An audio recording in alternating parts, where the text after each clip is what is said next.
Good. So welcome to our Monty Barker lecture this afternoon. Good to have a good crowd here in the room and a good crowd online. Particularly welcome to Professor Kirsteen Kim, who's heroically, I think is the word, got up before 6 o'clock in the morning to present our lecture today. I've had the privilege of knowing Kirsteen for quite a long time. I think, Kirsteen, we first met at Selly when you were in the Selly colleges. That was probably, was it late 90s or early 2000s? Yes, early 2000s. Yeah, and then our first real memory of having some discussions with you and learning about your passion for the Spirit in mission was at Port Dickson at the YAMS conference there. I think that was the first time that I was aware of that. Kirsteen has worked across the churches, having worked both with Lausanne and with the World Council of Churches, and was at one stage, in a sense, my boss, because she was in charge for the study program. You've forgotten this, Kirsteen, I can see by your face. She was in charge of the study program, which led up to, for 2 years, led up to the Edinburgh 2010 conference. And we had 8 study groups, I think. Am I right? 8 or 9 study groups? 9. 9 were there, yeah, thank you. And I co-chaired one of those, and we reported back to Kirsteen. So it was great to have those memories. Kirsteen has worked with all sorts of organizations, been a prolific writer, particular, you can correct me on this, Kirsteen, but particular commitment to understanding the work of the Spirit in mission and in the church. And one of the first books that I have on my bookshelf was Mission in the Spirit, which was, I think, published about the same time as the Port Dickson conference. But again, you can correct me on that. So it's great to have you here today. Your title today, Church and Theology, an approach from world Christianity. We'll listen to your lecture, and then afterwards there'll be an opportunity for questions, both from those online and in the room. And I'll ask those online, when you want to ask a question, to probably better to use the facility at the bottom of your screen to raise your hand. But if you can't find that button, then just wave your hand about, your physical hand about, and I'll try and spot you in the room. I think we just raise hands if you want to speak. And so without further ado, Kirsteen, I'd like to hand straight over to you. Thank you. Thank you very much, Mark. And greetings from California in the very early morning. I'm very grateful to the Oxford Centre for the invitation to take part in these lectures, which are in honour of the late Dr. Monty Barker, whom I knew and whose wisdom I benefited from when I was an undergraduate student and Christian Union leader in Bristol many years ago. I also want to thank Dr. Behera, Marina, for her capable leadership of this series. So I'll just share my screen with the title on it so we know where we're going. I'm sorry, Mark, but these days I don't always include the word spirit in the title, but it is there in the background.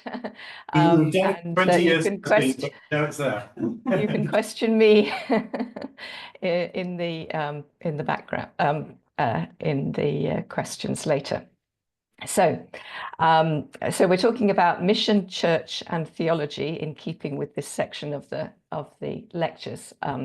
And since I'm currently the Pierson Professor of World Christianity, I'm going to take a world Christianity approach. And I'm going to try and answer a question that connects mission, church, and theology. That wouldn't be the right slide there. The question is, in the context of, excuse me, of world Christianity and Missio Dei, how do the theological disciplines arising from Christendom need to be reimagined?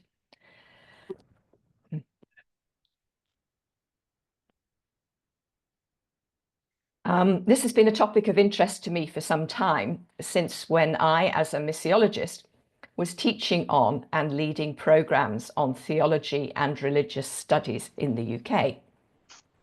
Kirsteen, can I just interrupt you a second? I'm just wondering whether you shared the right tab, because I think we're seeing your notes to accompany the slides. Oh, right. Sorry about that. Stop share. Yes, I will select the right screen. Just maybe we get the right screen up. Yeah, thank you. And yeah. That's okay, correct. That's the right screen now. Thank you for letting me know. That was embarrassing. Yeah, it's 6 o'clock in the morning. That's why. So it's been this Was question. it so embarrassing to say something rude about OCMS on your notes that you weren't going? That's right.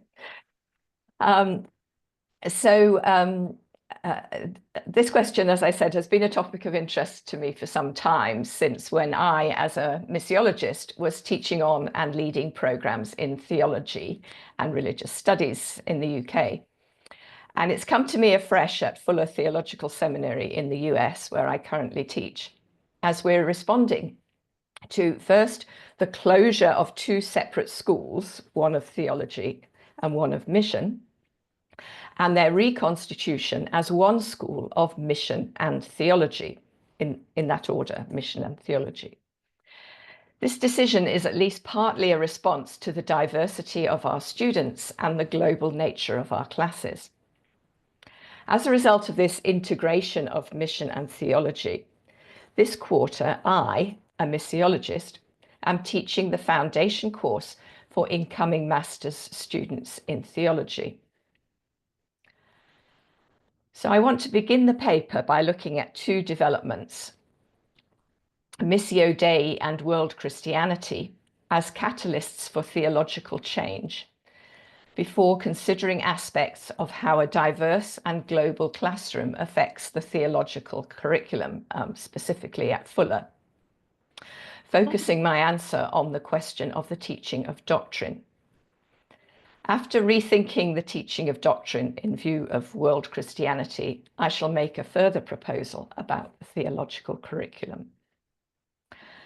I'm using doctrine, I suppose, both formally and informally, in the sense of what we hold to be true.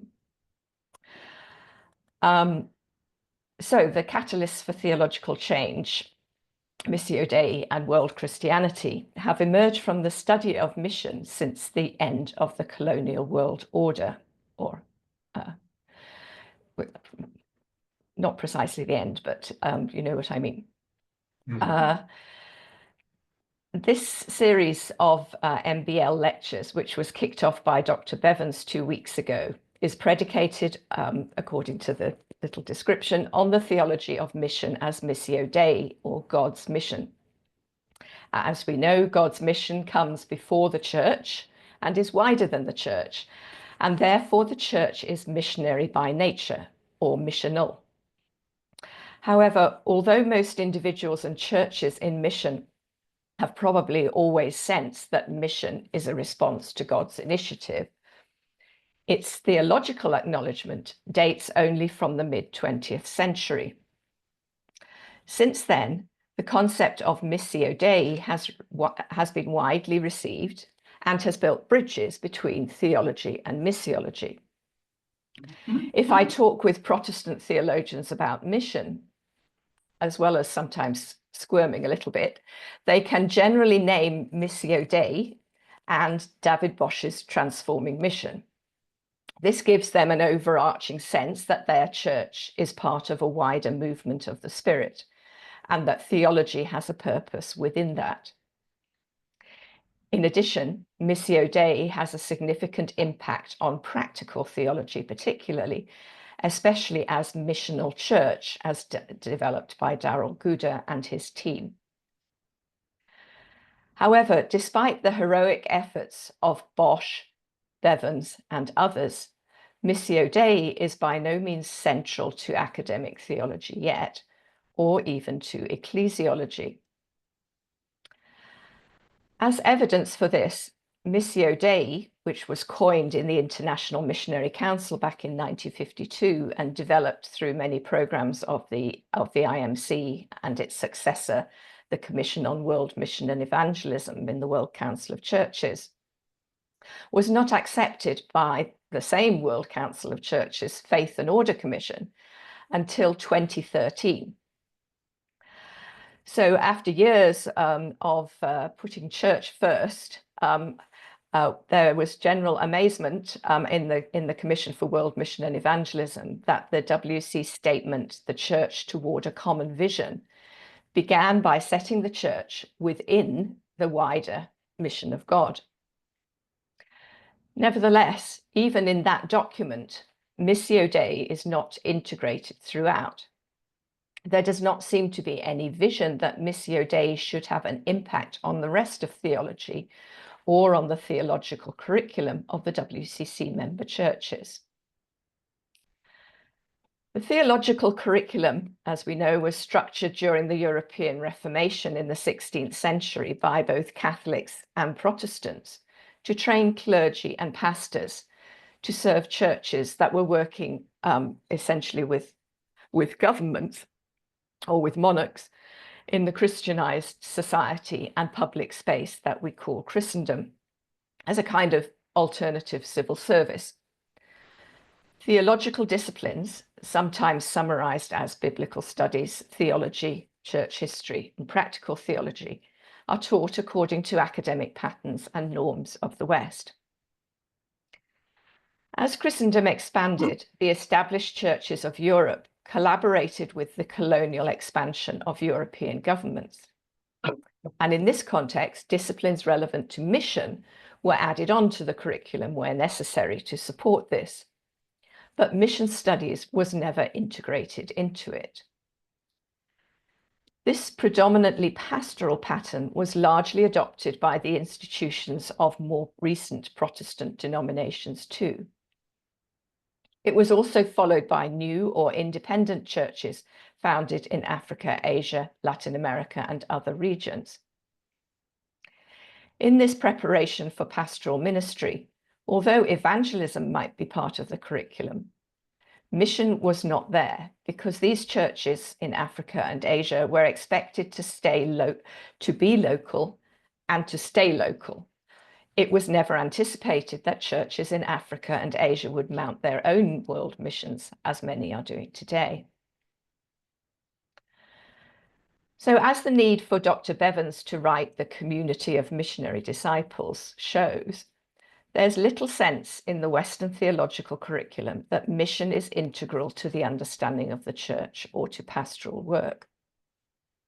So strong was the tendency to focus mission locally that although Missio Dei, as generally developed in the World Council of Churches context, treated the whole world, the missional church discussion has been reduced to focusing on local congregations. As I argue elsewhere, this disconnects them and much of the Missio Dei discourse from world mission and world Christianity. The missional church approach falls in line with the fragmenting tendencies of postmodern philosophy and ignores the forces of globalization. That might be a bit of an overstatement, but that's what I tried to show. Although the theology of Missio Dei alone has not made enough impact to achieve significant change in theological education, there is another factor that does seem to be acting as a wake-up call among my theologian colleagues today. And that is the discovery of world Christianity. The message that Christianity is no longer a predominantly European religion seems to have reached the ears of Western theologians, especially as churches in the West are struggling to relate to the recent immigrant churches in their midst. The field of world Christianity need not necessarily include the study of Christian mission. Much of it comprises local studies of Christianity in the non-Western world. However, more recently, there have been concerted attempts, for example, by Cabrita, Maxwell, and Wildwood, to see world Christianity's main contribution as revealing the connections between Christian communities. The study of world Christianity increasingly gives attention to boundary crossing, for example, by migration and diasporas, in the book by Jehu Hansels here, global media, global churches, transcontinental movements, and polycentric mission.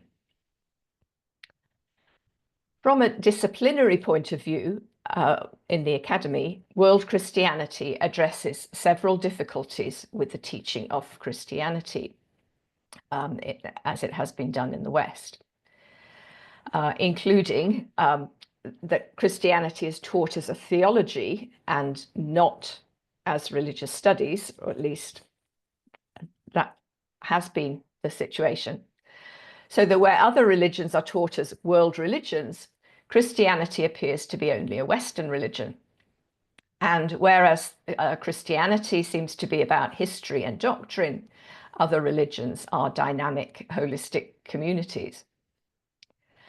Another difficulty that world Christianity addresses in the curriculum is the separation of church history from mission history. When mission became a toxic term in academia, the study of world Christianity has provided a respectable way of continuing to study mission history in a university setting. And the third difficulty that I'll mention is the disconnection between the first millennium of Christian history, when Europe was on the fringe, and which was treated until recently only under patristics and Near Eastern studies, and the second millennium, when Europe became the main propagator of the faith. Moreover, although world Christianity is informed mostly by historical and social studies, there is room within it for theological exploration as well.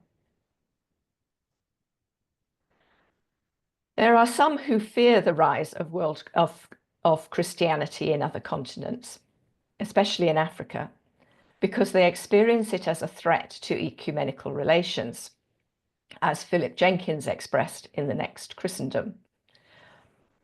Others feel the need to double down on the European heritage of Christianity and promote Europe's contribution to the world.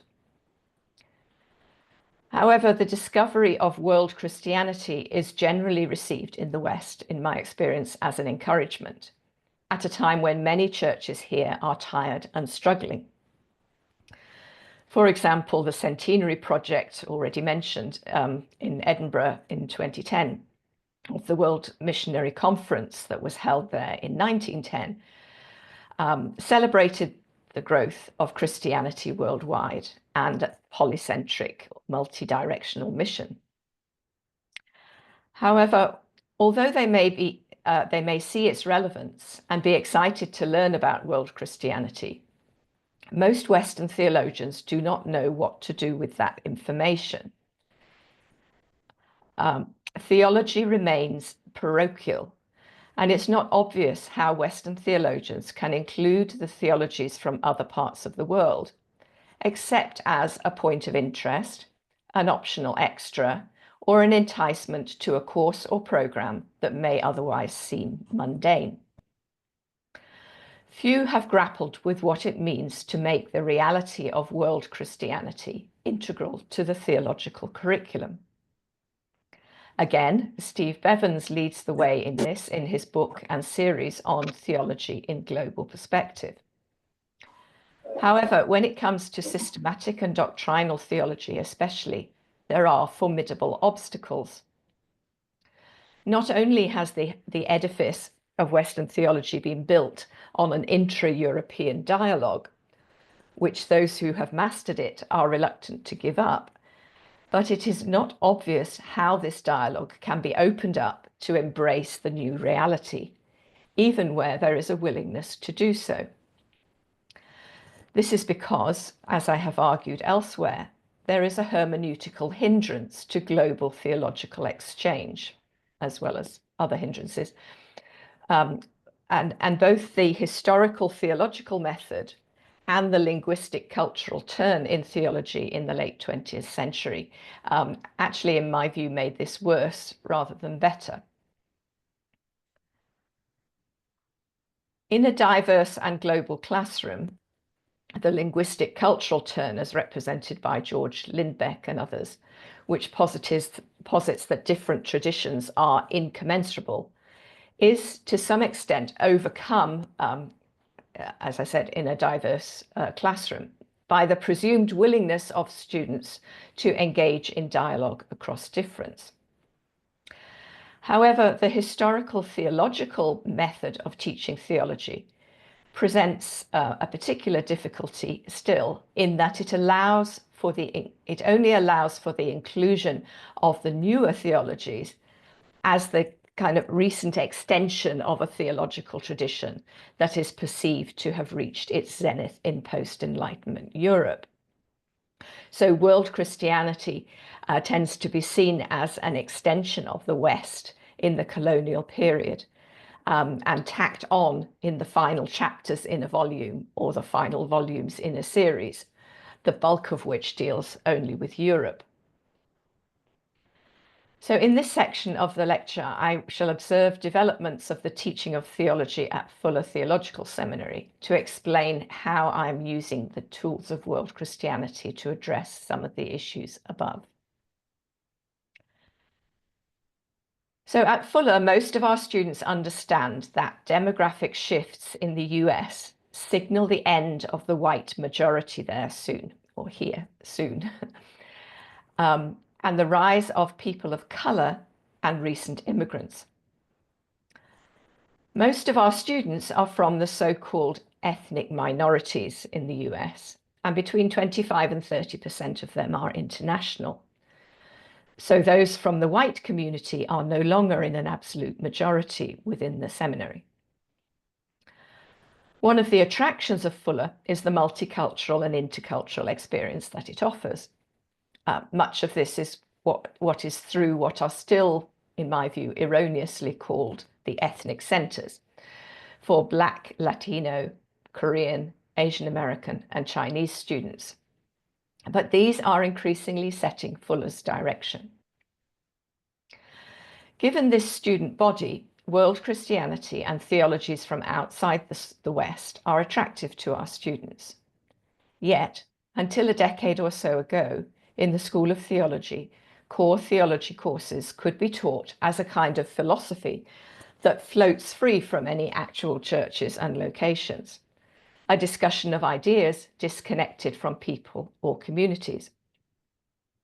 Our students naturally questioned this decontextual or acontextual approach. After debate within the old school of theology, a contextual approach to theology prevailed that integrated theology and church history. So Fuller could refer to global Christian traditions, not just tradition. This move de-absolutized doctrines, since it showed that each doctrine arose in a particular era and demonstrated that all theology is done in context. The contextual approach was partly because of the presence of the School of World Mission, or as it became known, the School of Intercultural Studies, and also at the urging of Fuller theologians like Veli-Matti Kärkkäinen, whose earlier mission experience led him to include in his textbooks chapters on theologies from outside Europe. However, this did not go far enough for students for whom community identity was the key factor. They asked why, if Fuller teaches Black theology, Latino or Latina theology, and Korean theology, and so on, if all these can be taught at Fuller, why aren't the other theology courses labeled European theology or white theology? As time has gone on, the faculty teaching the core courses has also diversified with respect to race and ethnicity. Furthermore, as a result of DEI, diversity, equity, and inclusion policies, faculty have featured among their required texts sources from authors of colour. DEI initiatives also encouraged renewed pedagogy, given classroom diversity. Two of our faculty, Amos Young and Chloe Sun, have contributed to the 10-volume Erdmann's book series, Theological Education Between the Times, which in the US context aims to question and rethink, as it says, the whole ecology of theological education as a preparation for professional ministry, and suggest new avenues and places in which theological education is relevant and important. Despite these developments, the foundation course for theology, SF 502, Introduction to Global Christian Traditions, didn't seem to me to have overcome the weakness of the historical theological approach. Anyway, this quarter they generously asked me to teach it and gave me some freedom to bring new dimensions from world Christianity. However, since within the theology programs, the course needs to serve the role of introducing all sorts of theological names and definitions that students are likely to come across in courses at Fuller, creeds, doctrines, theological themes, well-known theologians and schools of theology, councils, and other events in world history. I had to preserve that introductory aspect. This prevented me from simply using the continental taxonomy that Sebastian C.H. Kim and I employed in Christianity as a World Religion. As its title suggests, Introduction to Global Christian Traditions is a history of theology course for master's students that considers the formation of doctrine and the different churches. I should mention that it is mainly taught fully online, hence the increasingly global nature of the class.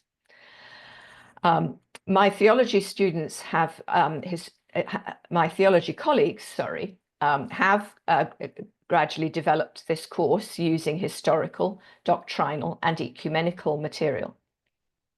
They employed some global Christian histories, and it included excursions into Asia, Africa, and Latin America. But they have been constrained, as you can see from the course description here, within the chronological approach according to the historical periods that center Europe. And the overriding framework is a theological one across the centuries, although they have recently added in worldwide.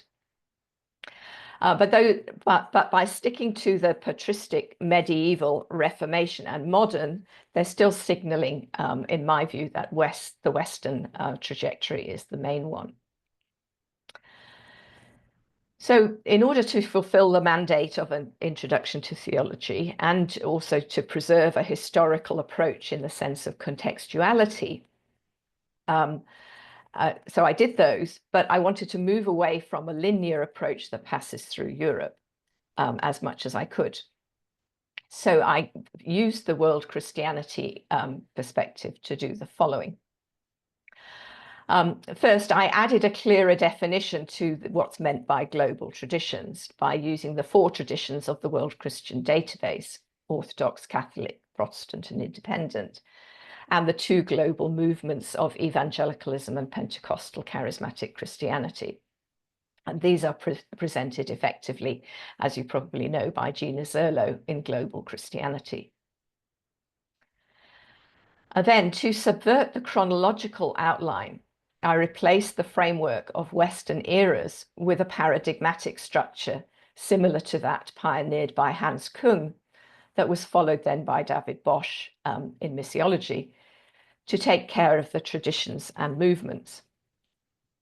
Furthermore, I situated the 4 paradigms within a particular empire or civilization covering a certain geographic area, and treated them in the following order: Orthodox being the Greek Empire, Catholic associated with the Roman or Latin Empire, Europe with Protestantism and the US with evangelicalism. Whereas Kung and Bosch tended to stop the Orthodox and Catholic paradigms at their height, I have aimed to follow each of them through into the present era and to show their global impact by including the mission activity associated with each paradigm. So in the Orthodox case, I refer to its spread, of course, into Asia and Africa in the first millennium, but also to its expansion from Ukraine to Russia and globally from there into the US and other places. I include within the Catholic and Latin tradition selected theological developments in Latin America up to and including liberation theology and the present Pope. I drastically scaled back the treatment of Protestantism. I think Dr. Kärkkäinen will not be very pleased with me, seeing it as a contextualization of the Latin Church in the cultures of Northern Europe.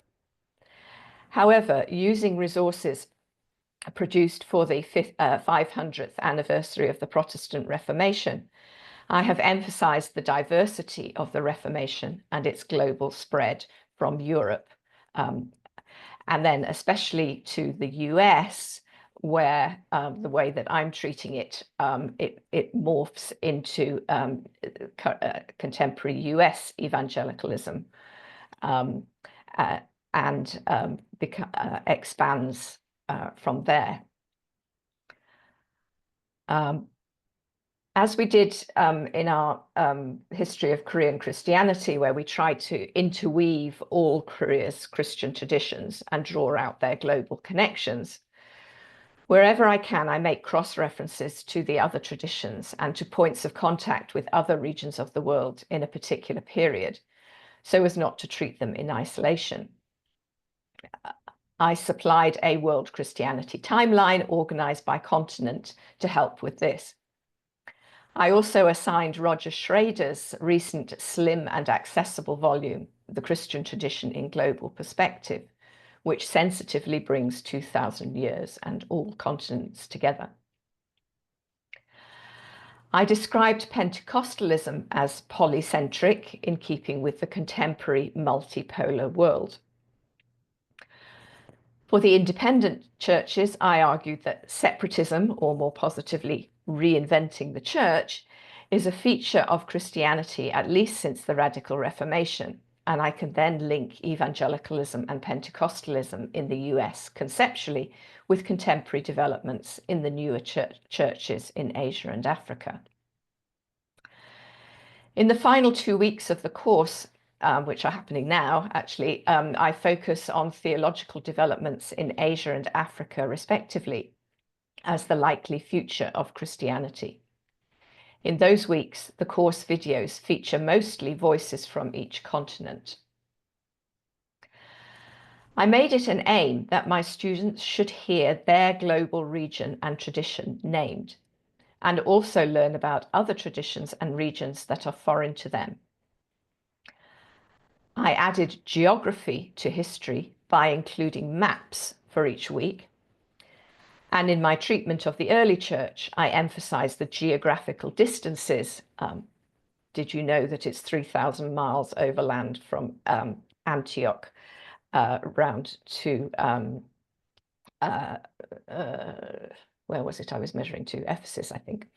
And the cultural distinctives that were involved. I associated each particular doctrine or theological theme with a historical and geopolitical context in which it is to the fore. So, for example, sin and salvation is dealt with in Europe, in the Latin tradition, so it also in the early stages includes North Africa, and eschatology dealt with in the US. Incarnation I deal with in Asia, and creation, I focus in on Africa.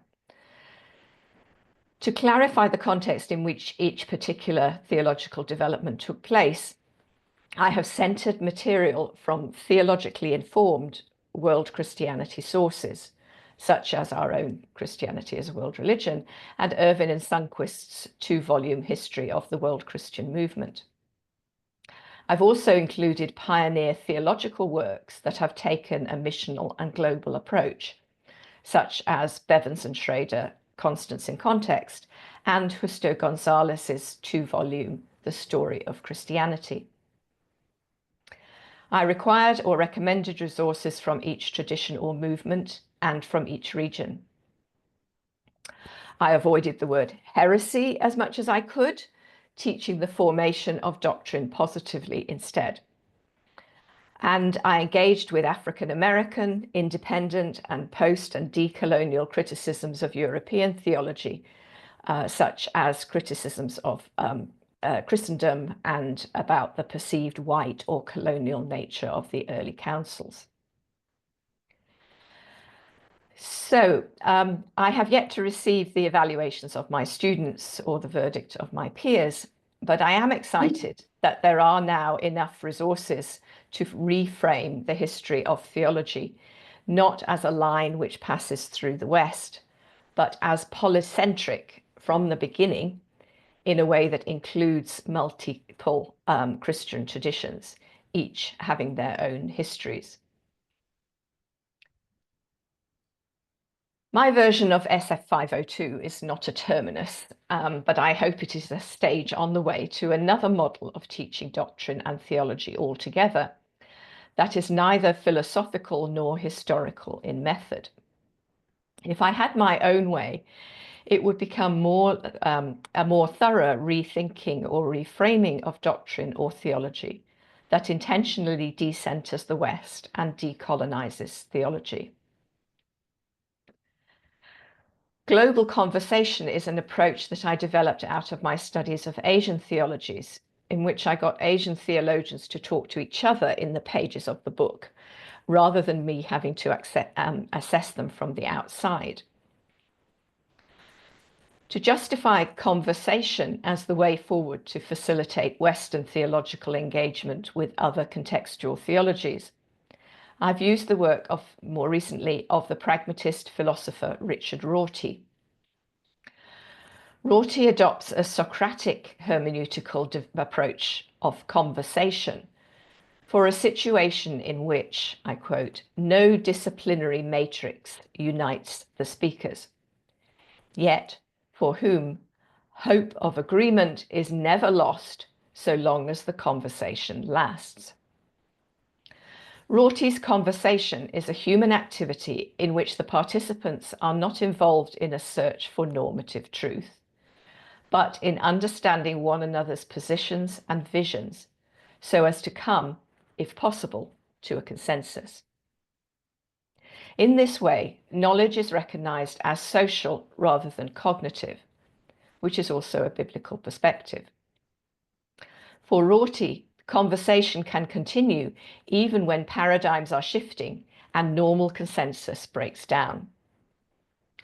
In such unfamiliar circumstances, the important thing is that the conversation happens, and the aim is simply to keep it going.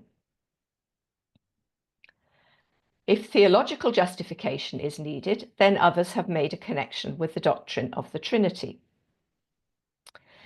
In the context of theology, while each participant in a conversation has their own tradition, the common understanding or theology, if it can be developed, does not depend on any one of the traditions represented, and theologizing is not by a historical method. Conversation is synchronous and not diachronic. Having conversation does not imply the equality of status of the participants.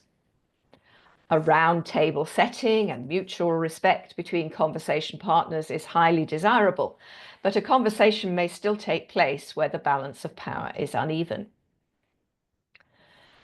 For Ambrose Buangato, conversation does not suggest any obligation or political correctness, nor does it depend on prior definitions of the parties to the conversation, nor does it imply a convergence of traditions or any weakening of conviction. It can even, in his view, be regarded as a form of mission, In this way, those individuals and communities who have become Christians more recently, or who are otherwise disadvantaged, are able to become fully members of the conversation. And if they are not admitted as equals, they can interrupt it. The most important thing is not the etiquette, but that the conversation happens. Such a global conversation of contextual theologies is an ideal, an imagination, in most cases. However, in the context of world Christianity, there are many actual global conversations going on that are producing some theological consensus. For example, there is the conciliar method, as practiced from early times, which is being recovered today in the World Council of Churches, and the synodal method being pursued by Pope Francis in the Catholic Church. In these methods, representatives of the Church from different regions or member churches from different countries send their representatives. Each person in the gathering brings with them into it the philosophy, culture, and history of their church or branch of the church. All these are received and respected. Agreements about doctrine and theology are worked out at the confluence of these different traditions through listening, sharing, and debate. In other words, the approach is synchronic at the same time, like synchronous Zoom meetings, rather than diachronic, going through history. As I mentioned at the beginning, if the teaching of doctrine or theology needs to change, then there must be a catalyst. Missio Dei has not been enough, but world Christianity shows more promise. It produces forms of intercultural theology and continues conversations that have been happening in mission contexts since the beginning of the 20th century at least. Transferring this into a classroom setting, global conversation means that we need not start at the beginning 2,000 years ago and continue to the present day with one grand narrative. We could start our study of doctrine and theology with how each of the traditions or movements is now in different continents, by reading contemporary theologies and working backwards to find the sources and to understand the sources and contexts that have shaped them, where that is necessary. If we take a chronological approach, even though we consider different traditions, and even if we mention Africa and Asia at the beginning and along the way and include diverse authors, as I'm trying to do, still the contemporary African and Asian theologies only come into focus at the end, just as the course is winding up.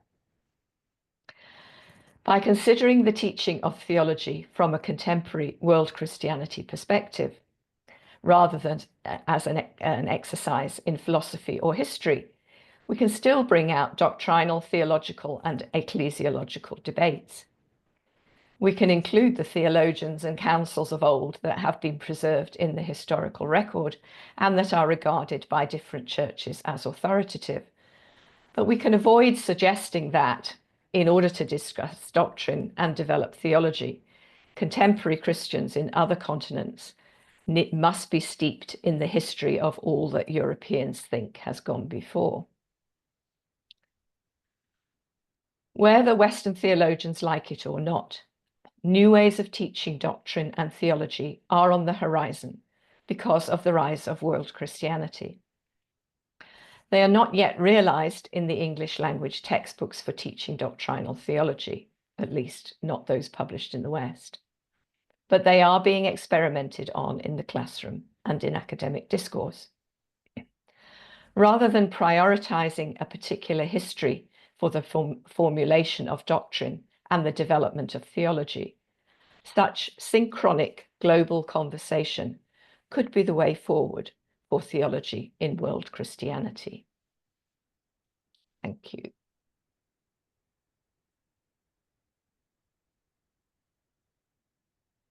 Kirsteen, thank you. David, sitting on my right, is not going to allow us 3 hours for discussion, but I think you've given us enough material for that. And also, certainly, just speaking personally, it's a reason for hope, hope in theology. And I'm excited by what you've said. Let me just throw in a question while others think up their questions. Do put your hands up on screen if you want to speak or ask a question, and again in the room. Kirsteen, just as an opener, when you were about halfway through talking about the sort of European hegemony of theological lexicon, content, and method, I was just wondering about the sort of plethora of conversations and publications and conferences that we're going to have about Nicaea next year. Is that going to reinforce the European hegemony, or is it going to open up new thinking about theological methods, for example, rather than content? Good question. We're having a multicultural conversation about Nicaea ourselves at Fuller in early February. Advertised, so I'm looking, yes, well, it's more of an internal thing, but as people go out later in the year to conferences elsewhere, I mean, it's driven by the World Council of Churches. I think there's a lot of interest in making sure that it doesn't centre Europe. But what really interests me is the debate at the moment about where Europe ends and begins, and what the ethnic composition of the councils was, of the Council of Nicaea was. A lot of African American students at Fuller reject the early councils altogether because they see them as white and European. I think the things that we're finding out, for example, the racial composition of the people in Pompeii, which came out in the news recently, it was struck by the earthquake, suggests that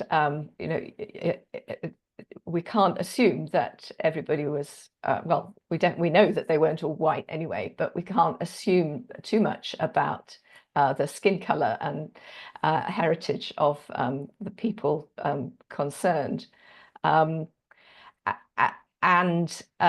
Although from an African perspective, everybody from the north may appear white, I can see that. But considering the role of North Africa also in early theological discussions, of course, you can make quite a strong argument to the contrary. And then I was gifted a book once by Norman Tanner, who wrote textbooks on the councils.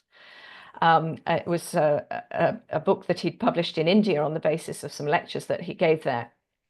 And the title of the book was The Early Councils Are Too Asian.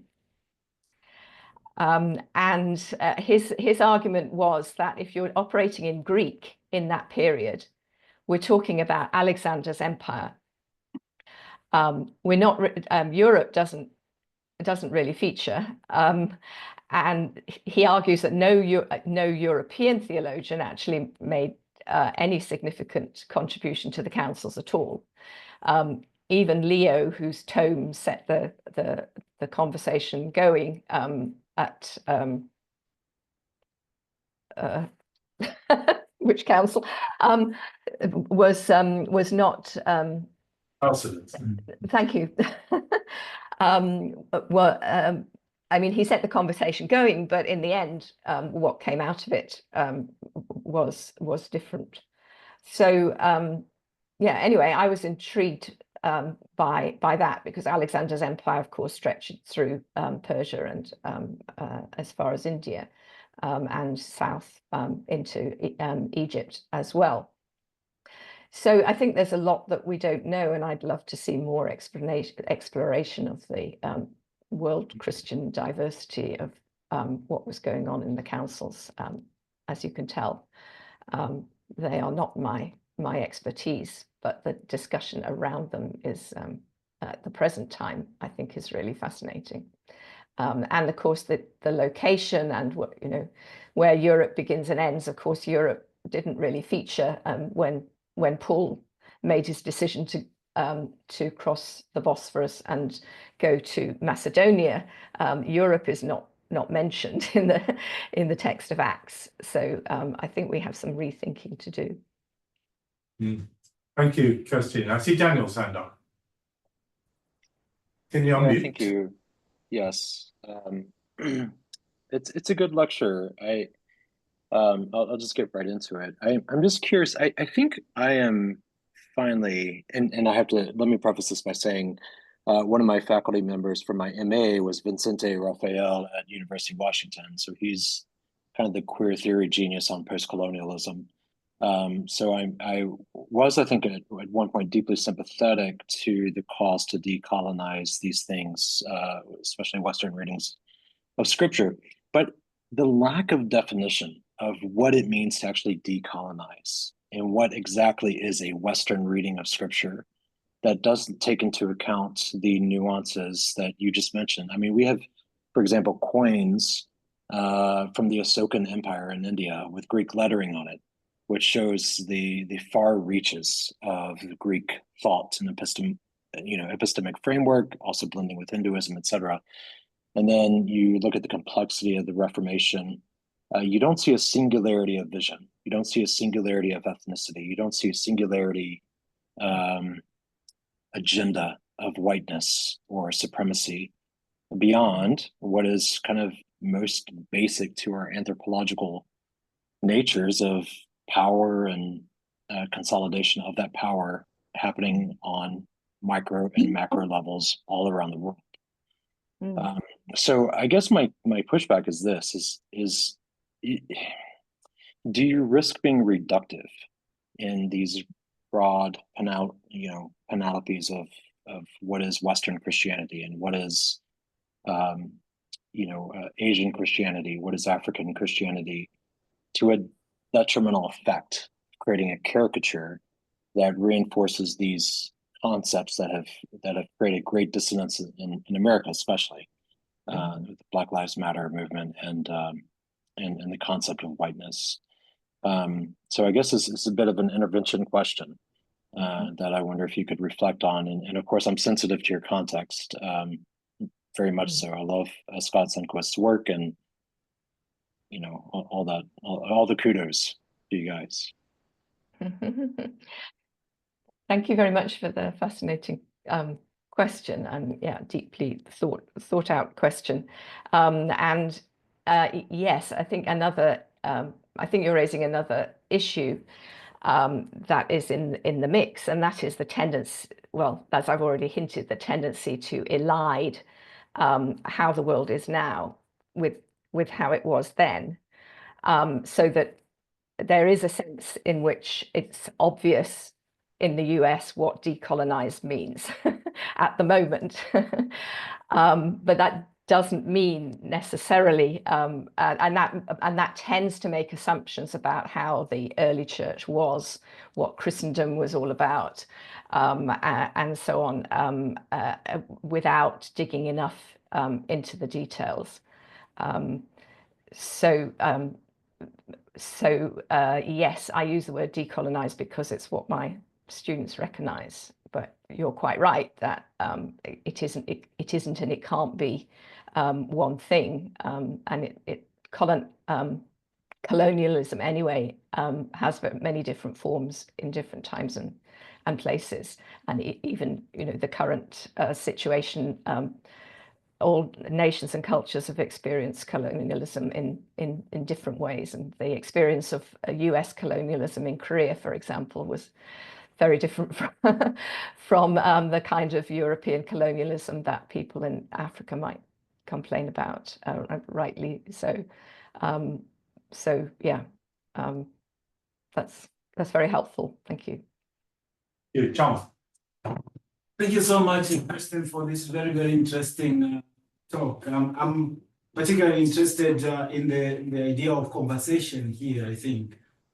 I think for a long time, I've been also wondering around how do we rethink some of these ideas in contemporary time, even the very idea that you've raised here of decolonization.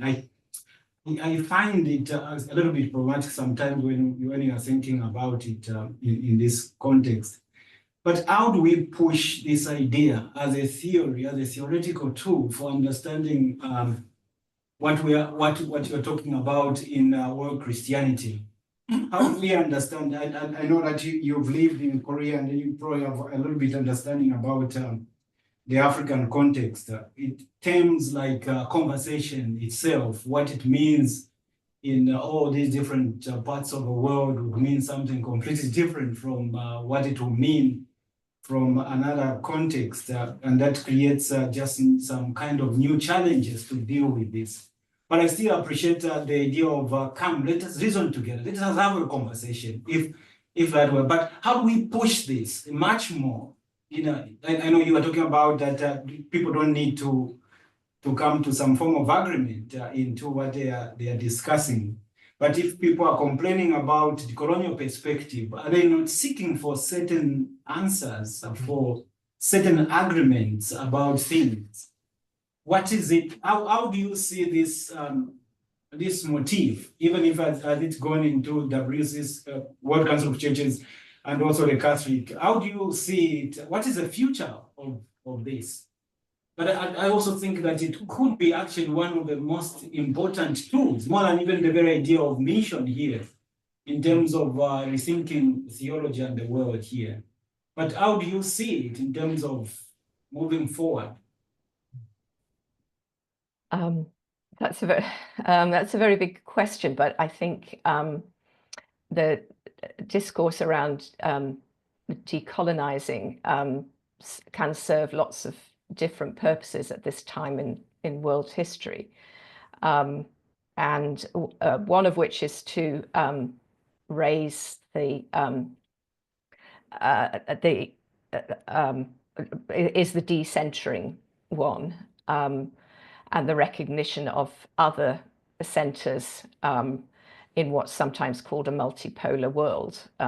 There's debate about whether we're going into a bipolar world or a multipolar world, but that the preeminence of what we call today the West, which of course has morphed, you know, what the meaning of that term has morphed considerably over time, is not fixed or given, and so it can signal a recognition of that. It can also refer to dismantling or challenging, deconstructing certain ideas that have been seen as normative, or systems that have been applied by some kind of colonial or imperial power to different contexts, whether they suit them or not. I mean, decolonization, as has already been pointed out, is a slippery term that could be used in many different ways. At Fuller, we have quite a lot of discussion about, you know, what happens after the D bit. So you deconstruct, then what happens next? And maybe that's what you're asking. And the deconstruction that leaves a vacuum can be a very dangerous scenario, I think, if we haven't got something else to suggest in its place, or something better to suggest in its place, put into in its place. And I say we, I mean, I don't know who's actually going to do that, but that's, I suppose, where the Christian mission comes in, that we have something to offer to this conversation about what comes after the decolonizing, and what kind of a world we understand to be a life-giving and just world. Thank you, Kirsteen. Sarah. Thank you, Christian. That was a fascinating lecture. My question, again, linked to what's been discussed now, but mainly in regard to the concept of global. I use the word global myself quite often, but as I use it, I feel more and more uncomfortable with it. Because when we talk about global, that means someone, there is a dominant voices there. And especially, for example, when you talk about the global Christianity, and especially in regard to migration and diaspora or these things. Again, knowing sometimes, I mean, some of us from the different parts of the world coming to the West, I noticed among my own Iranians, there are many Iranians don't know Iran at all. And when you have those people around the table, you have mainly few of colors, skin around the table, really not global voices, because those people, they may not know their own country or culture, only their local neighborhood in where they lived or until they were teenagers or something. Then how can we be more, especially the word, this global things is more used, I mean, within the Western scholarship, rather than, I mean, the South, global South or majority where we are picking it up. But my concern is, again, this theological divide is hiding itself behind the concepts such as global. When it comes to world Christianity or world Christianities, how can we prevent that? You're right that, and I agree with you that the terms are problematic. I've been using world Christianity rather than global Christianity, although I think global Christianity is preferred quite often by my US American colleagues. I think world Christianity probably has more of a heritage from the way the British Empire thought about things, and you know, the terminology has changed. I don't see a lot of difference between the two. So we always have to ask, who is the person who's claiming to have this perspective on world Christianity?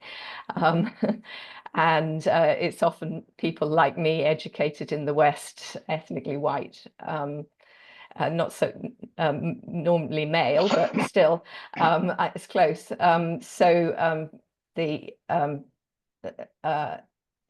I would love to see more people from other parts of the world, other ethnicities, asserting their right to have a perspective on the whole world rather than just on their own community and or continent, which is often assumed that that will be their expertise. My husband Sebastian, who's from Korea, came to the UK to do his PhD, and people just assumed that he would study Korea for his PhD, and you could see people's eyebrows rising when he said he was going to study India instead. So you know, there are a lot of assumptions there, and I really want to challenge them and would like other people to do the same. Does that answer the question? I'm also conscious that there's a question in the chat that's been sitting there for a while, as well as the ones on the screen. Thank you. Yes, there are. Yes. Let's take Kunle, and then we'll come, and then Marie, and then we'll come to the chat. Yeah. Thank you. Kirsteen, thank you very much for your presentation. I've read quite a number of your books, and at the same time, some of your journals over the time I studied in OCMS. Thank you for this presentation of missiology, theology, and global Christianity. My question is, I understand that what Christianity emphasizes the global scope of Christianity, which includes Pentecostalism. And what Christianity encompasses various Christian traditions. And you presented something of Missio Dei as the driver or main driver of the world Christianity. That's quite interesting. You have highlighted so little about the role of Pentecostalism in world Christianity today, especially at the starting of your presentation using David Bosch in a seminar document written in about 1991 or thereabout, which is a manual for mission and acceptable by so many scholars. However, looking at Missio Dei today, Pentecostalism seems to have a great impact in Christianity. I want to find out, are there significant overlap and diversity within both Missio Dei, and Pentecostalism? And how does Pentecostalism, though that's not the focus of your study, of your presentation, how does it strengthen Missio Dei in God's mission in 21st century? Yeah, thank you very much for the question. I mentioned Missio Dei at the beginning because that was the premise of this series of lectures. I wanted to make a connection, but I was emphasizing instead the world Christianity, which is a different. I mean, yes, there's a connection, but world Christianity is a historical approach primarily, not a theological one. And I wasn't meaning to equate the two. So I was suggesting that actually world Christianity might have more of an impact on the way we do theology than Missio Dei has done. So I was also placing Missio Dei as an earlier thing rather than and world Christianity as a more current conversation. When it comes to Pentecostalism, yes, Pentecostalism is huge. It is bigger in some parts of the world, or more noticeable and more influential in some parts of the world than others. But overall, we know that if it can be considered one thing, it is a very big movement indeed. It's also of great interest to me because of my interest in pneumatology, which features a lot in neo-Pentecostalism, at least. And it is Pentecostalism, I think, that's driving this interest in polycentrism when it comes to world Christianity, because of the history of Pentecostalism as described by, as advanced by Walter Hollenweger, that it erupted in multiple places at different times. And looking back, you can see, but well, perhaps the Reformation was a bit the same, but Pentecostalism shows a different way of thinking about history, where you can have multiple origins rather than a single one. And so I have been employing that as a kind of background motif in what I've been saying. As far as the scholars are concerned, I did mention my colleagues, Amos Young and Chloe Sun, and the way that their Pentecostal backgrounds, I didn't mention they were Pentecostal, but their backgrounds have enabled them to start rethinking theology, but they're not quite coming from the same place as me. So this was my view. Thank you. Okay. Kirsteen, Marina? Yeah, thank you very much, Kirsteen, for your presentation. And I just have been like when you're talking about, when you said that world Christianity it makes it easier, you know, quite to study mission work and mission instead of having a mission studies about what's been happening around the world, that it's become much more easier when we use world Christianity and we look at missions because it's more polycentric and so on. But I'm still wondering whether that really solved the problems, because I think we're still doing scholarship and, you know, scholarships and still being done and evaluated mostly from a Western framework. And even though we see many faces, you know, the different faces, brown, yellow, black, whatever, mixed with the white, but still, I feel that the educational background and the theological framework that is being employed is still coming from the Western world, from the Western academic system. So I'm wondering if we're talking about being creative, you were talking about, you know, being, what did you say, renewed pedagogy. Is there a way of really representing what is happening in the majority world, global South? How are people thinking? What is really, how do they really understand and practice their faith, instead of having to articulate and fit those in within Western theories and concepts? So I have a struggle here because I still feel being represented and having to articulate myself, my thought and my understanding in a way that would fit in within Western framework and academia. So I did think about going into some of the pedagogical and sort of classroom methods and so on that have been changing at Fuller, or been challenged at Fuller at least. I decided not to go there. I just referred to that and tried to keep my focus on the actual curriculum. But yes, I mean, the world is as it is still. We haven't got an alternative global system of academia yet. It's coming, I think. Whether we like the Chinese, a more Chinese system or not.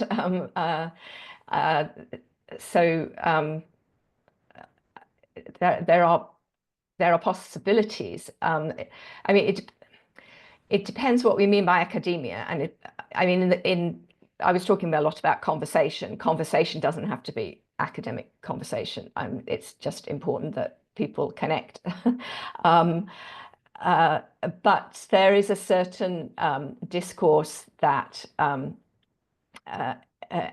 which you get in forms of in most societies, which is depends to some extent on literature, on ideas, on philosophies, and you know, most kind of what are called world religions have that kind of way of formalized way of doing things. In my view, it's really important that Christians are present and represented in that. I sometimes tell my students that they're evangelizing the academy. You know, if they write in a way that challenges what's in the academy, or if they even inform the academy about what Christians do and think, and how Christianity is in different parts of the world, what mission means, and so on, then that's really important, because that's contributing to human knowledge and contributing to changing perceptions. And if Christians don't engage in the academy, or if Christians don't engage in the public sphere, then we're not doing our full job of evangelizing the world. Of course, when you do that, you have to conform in some ways, and it's easier for some people who are closer to the system to do that than others. But that doesn't mean that there can't be. I mean, there's always lots of schools of thought, and there's nothing to stop people from developing a school of thought, that other people can engage with. And you know, if we decide the Western Academy is not the right vehicle for whatever it is that we want to do, then we don't use it. And these days, with influences and all the rest of it, you can get your point across in in lots of other ways.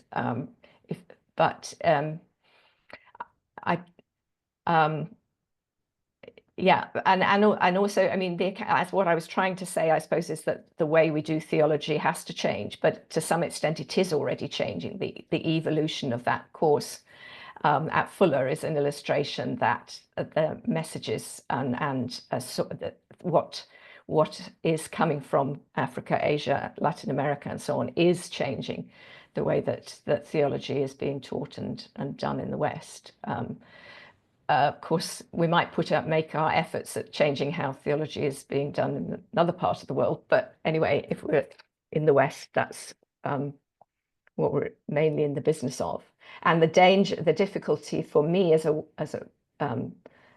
you can speak, Marina, with authenticity about other traditions and insert them into the West. But when I do it, if I'm not careful, I'm accused of appropriating. So that makes it even more important to have that contribution coming through people like you. Thank you, Kirsteen. Kirsteen, I don't know whether you'd like to engage with the question that was put in the chat earlier on. Yes, from Nishad, I think, which I haven't had time to take it in properly, but it's about, it seems to be about what we understand by mission, and I'm not quite sure whether Nishad's understanding of mission and what I was meaning by mission are quite the same. I mean, so I don't disconnect mission from the struggles of the people, for example. Can people see the question? Shall I read it? Or those in the room see our screen. So yeah, okay. Oh, they can't read it. Sorry. So let me read it. The first, I can read it part by part. The first part is why the shift from missiological to missional church, etc. So I inserted my, I tried to say at the beginning that Missio Dei has had some impact on theological education, but the area where I think it's had most impact is in Missio Dei has impacted practical theology, but a lot of that is reduced to missional church, which I criticize because it focuses only on the local church, which I don't think, well, whereas Missio Dei encourages a much wider way of thinking, in my view. Not that the local church doesn't need attention and can't do things, can't be an agent in different contexts. So that, I mean, this is related to my book, Joining In With the Spirit, which is,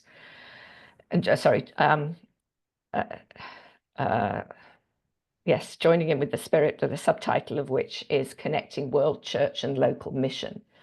And it was particularly addressed to the British churches when it was first published, because it seemed to me that in the retreat from empire, the churches were not really sure how to relate to other parts of the world, apart from, through a colonial or an imperial point of view. They also realized the needs and of the church in Britain, and the fact that it was also in a context where, in a missional context, just as much as any church in any other part of the world needed to do mission in its context. And so the focus then became on what the local church does in its neighborhood, largely.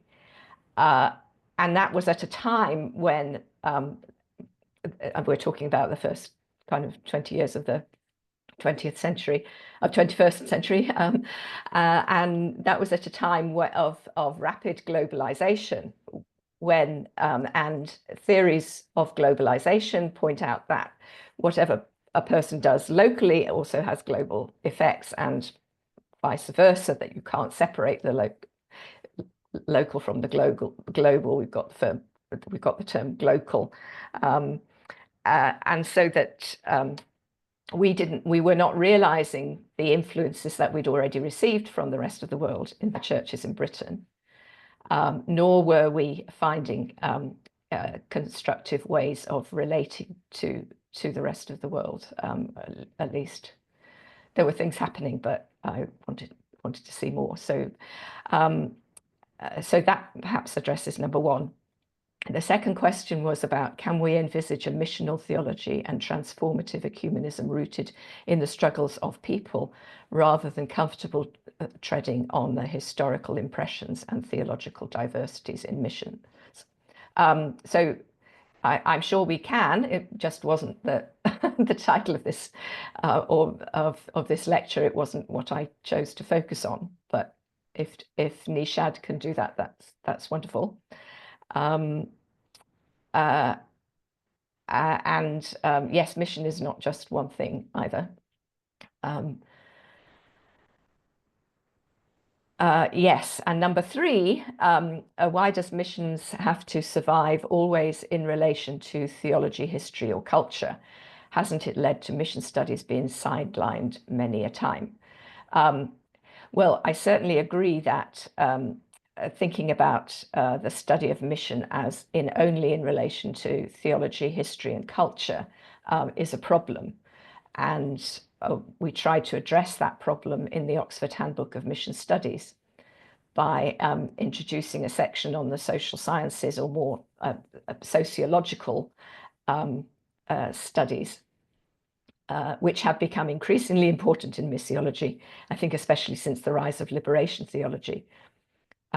So issues of race, gender, migration, all those things are impinging on mission studies, and rightly so. And they are beginning to make their way into theology as well. So theologians these days are more interfacing more with social sciences as well. And theology, history, and culture may challenge the status quo, but the social sciences can do it more, I think. They don't always, but yeah, that's another avenue. So that should definitely be there. So I agree with him, basically. Good. Thank you, Kirsteen. We've run up to our time limitation, I'm afraid. I'm sure there are many more questions we could have come back to, but thank you for stimulating our thought. And I think you've stimulated thinking which will go on beyond this room this afternoon. So thank you for that. Okay, and thank you for allowing me to think out loud. I think we owe you a round of applause again.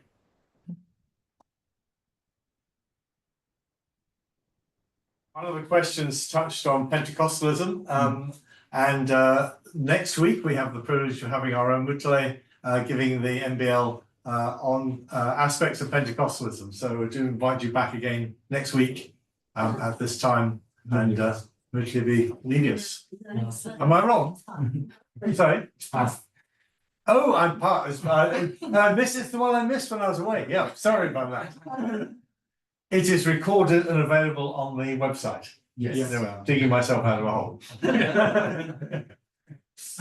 Good. Thank you, everyone, for participating this afternoon. Thank you. Thank you. Next, very cool.